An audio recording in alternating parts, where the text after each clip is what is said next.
How's it going, guys? Savage Actual Gaming here. Today I'm going to be showing you guys a cool custom variant I found of the AR-85, which we all know is just a British L86 bullpup style assault rifle. Cool thing about assault rifles is that they took the entire, basically like the firing mechanism, and they just moved it behind the trigger housing. Oop.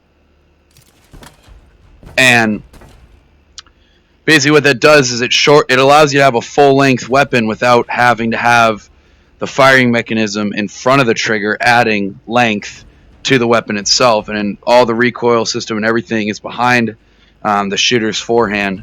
So this is what it looks like. It's got this really badass green camouflage, similar to the camouflage of the BAR that I showed you guys early last week. So let's have a look at the stats real quick. Relatively, average damage for an assault rifle. Range, accuracy about 60% there. Range is at about 90%. See, none of the engagements in this game are really that far, like outside of assault rifle range. Some of them are absolutely outside of submachine gun range, but I've never really needed anything like a sniper rifle, to be honest. Rate of fire, 650 rounds per minute, magazine size 30, semi and fully automatic firing modes. So as you can see here, I actually do have the extended mag on it right now. We'll just throw the standard mag. It did not come with a camouflage magazine. Some of the camouflage guns that I've found in this game did come with a camouflage magazine as well. The BAR does not. I noticed that earlier. Kind of annoyed me because I had already posted the video of the BAR, but I'm not too worried about it. One thing that was kind of buggy about this gun when I found it is when I put the ACOG on it, this front sight post didn't want to go down. I want to see if I can actually get it. Yeah, so it popped up, and then when I put the scope on, when I put the combat optic on, this actually stayed up. It's going down now, so I'm not worried about it. But overall, it's a pretty cool gun. It looks sweet. It absolutely looks badass. One thing that I really do not enjoy about it, and it kind of goes for real life as well, is when you're using this weapon, the reloads are awkward. In real life, your forearm would be stuck in this weird position where you'd have to like fumble the magazine around your inner arm to insert it. Obviously in the game, you just got to get used to, instead of trying to put the mag up here, like you would on most of your weapons, you'd be putting it behind your the hand that's holding the weapon and controlling the trigger. Overall, though, pretty fun gun to use. Not particularly terrible in terms of statistics. Still trying to mess with those scope mechanics, where it kind of has this like getting stuck on the face effect. So I'm just going to go ahead and slap an EOTech on there. Nothing wrong. It wasn't broken before. Let's not fix it. You don't really need it in any of the you don't really need anything much more in any of the engagements in this game. So let's go check it out.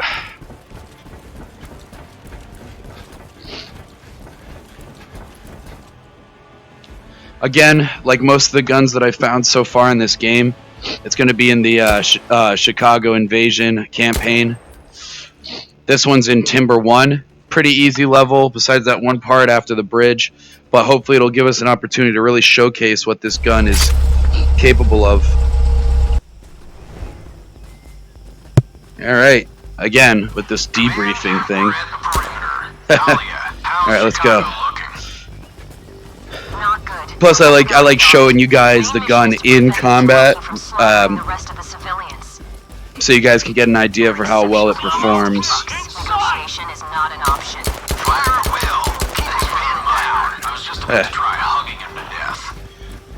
Oh god, that guy took a few more rounds than I would have hoped for.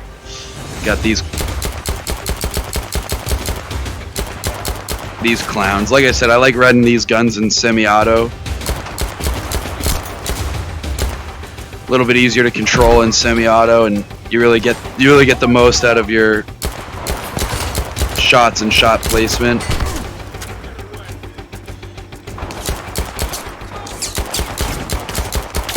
You can carefully pick your shots as opposed to just barreling through all your ammunition.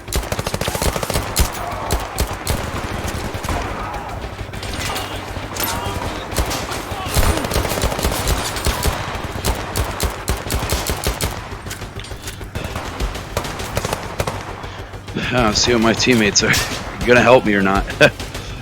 God, the friendly AI in this game is just absolutely atrocious, absolutely abysmal. Easier than I expected. Fuckers barely know how to hold a gun.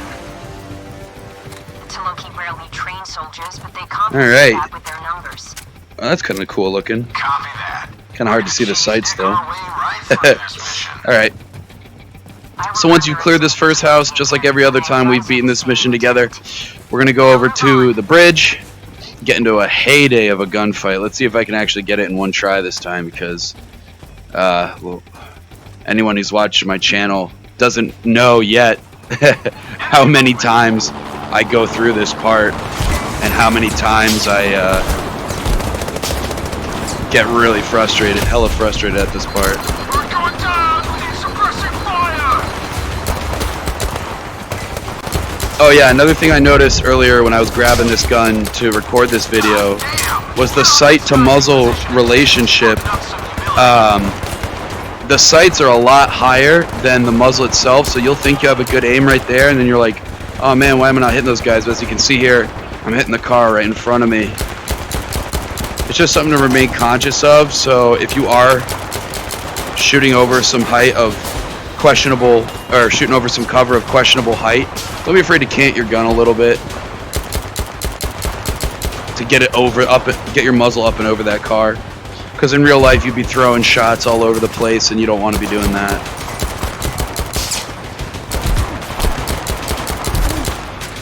Oh boy, I'm in some trouble here.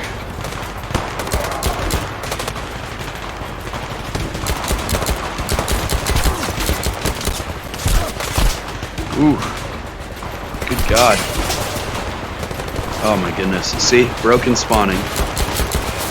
Just endless, guys. Also, one thing I am kind of struggling with this gun is being able to actually place my hand on this grip, which actually does stabilize the in-game weapon. It is a little bit of a pain, because it doesn't always grab it, because my hand's not always in the right spot, as opposed to when I use a regular carbine that I'm used to. But that's just something that you as the shooter will have to get used to. See, Jesus Christ. Just the endless spawning on these guys is freaking obnoxious. And they spawn right in that bush underneath you. I only know that because when I was grabbing this gun, I had to toss a frag under there, like weasel walk over to the edge of the the wood over there and drop a grenade right underneath me. Collect these dog tags, yada yada. If you've been through this mission with me before, which if you've seen my Pink M9 video, you've definitely seen this before. Alright, cool. Now we're gonna advance, and then we're gonna go start. We're gonna go advance to where we actually get the weapon. Yeah. The gun just getting stuck on anything and everything. Oh yeah, they also spawn in this bush right here. So what I normally do is I usually just drop a frag in there. Super frustrating. Oh my god.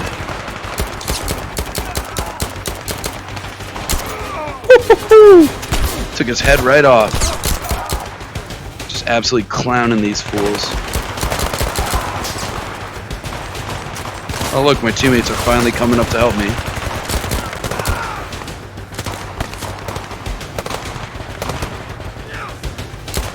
Oh man. Again, the teammate's gonna take my whole arm off.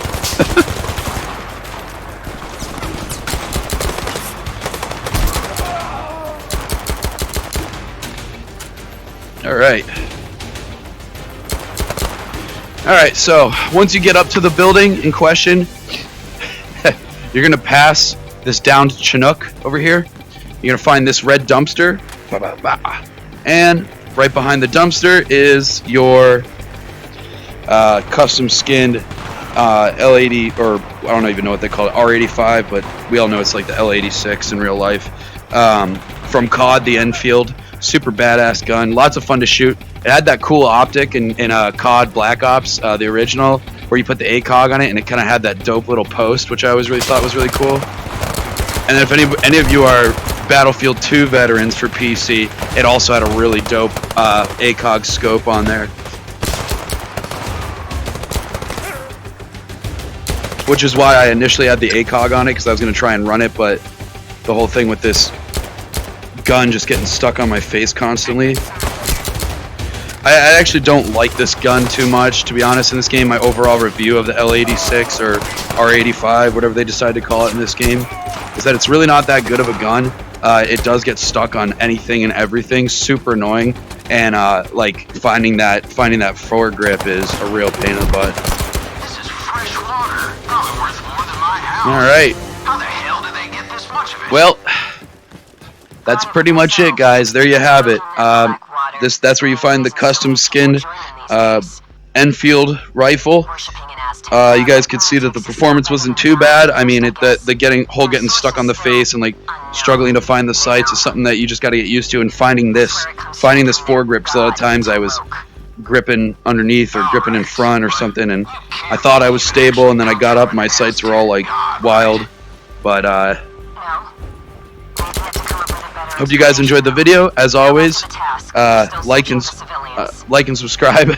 Comment below if you guys have seen any other cool guns, or if you guys have any ideas for other VR videos. I do make, and I will be making, Swords and Sorcery gameplay videos, and I will also be bringing Outlast and Contractor videos to this channel. I'm still working out some of the bugs in those games. I got to get used to some things just so I can produce some better content. But as so far, this is the most played VR shooter that I've played the most, because I just think it was the smoothest. Probably not the best graphics, maybe not the best like overall like versatility with the guns, but lots of fun gunplay, fun levels, engaging levels, hidden little secrets that I thought were really fun, and of course these custom skin guns, which I think are absolutely badass. Well, that's all I have for today. Hope you guys liked the video, and as always, have a great day. Yeet!